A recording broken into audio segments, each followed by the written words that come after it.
ایک شخص گھر آیا تو اس کی بیوی نے کہا، ہمارے غسل خانے کے پاس جو درخت ہے اسے کٹوا دو۔ میری غیرت گوارا نہیں کرتی کہ جب غسل کر رہی ہوں تو پرندوں کی نظر مجھ پر پڑے۔ وہ بیوی کی اس بات سے بہت متاثر ہوا اور درخت کٹوا دیا۔ وقت گزرتا رہا۔ ایک دن وہ خلاف معمول اچانک گھر آیا تو دیکھا بیوی کسی غیر مرد کے ساتھ مشغول تھی۔ اسے بہت دکھ ہوا۔ وہ اپنا گھر بار چھوڑ کر بغداد چلا گیا اور وہاں اپنا کاروبار شروع کر لیا۔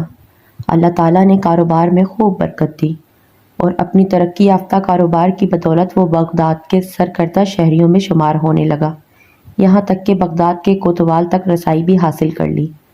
ایک دن کوتوال کے گھر چوری ہو گئی۔ پولیس نے مجرم کا سراغ لگانے اور پکڑنے کی بہت کوشش کی لیکن ناکام رہی۔ اس شخص نے دیکھا کہ ایک شیخ کا کوتوال کے گھر آنا جانا ہے اور کوتوال ان کی بے حد تعظیم کرتا ہے، لیکن ایک بات اس کی سمجھ میں نہیں آتی تھی کہ شیخ آدھے پاؤں پر چلتے ہیں، پورا پاؤں زمین پر کیوں نہیں رکھتے۔ اس نے کسی سے وجہ پوچھی تو اسے بتایا گیا پورا پاؤں زمین پر اس لیے نہیں رکھتے کہ کہیں کیڑے مکوڑے نہ کچلے جائیں۔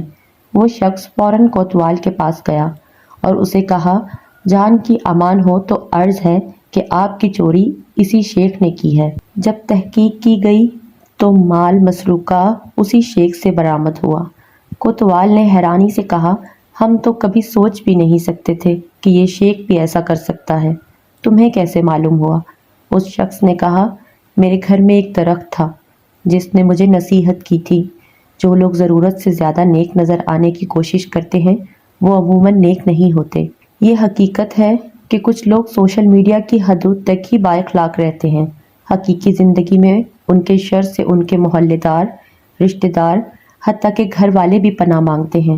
ایسے اخلاق اور نیک نامی کا کیا فائدہ جسے صرف وہی لوگ فائدہ اٹھائیں جن کا آپ کی پریکٹیکل لائف سے کوئی واسطہ ہی نہیں۔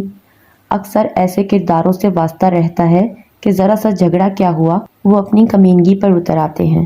ذرا سا اختلاف کر کے دیکھ لیں، کسی سے اپنی ٹائم لائن پر موصوف کیا بنے ہوتے ہیں اور حقیقت میں کیا۔ اگر آپ کو میری یہ ویڈیو اچھی لگی ہو تو اسے لائک کریں، شیئر کریں اور مزید اچھی ویڈیوز دیکھنے کے لیے ہمارے چینل کو سبسکرائب کریں۔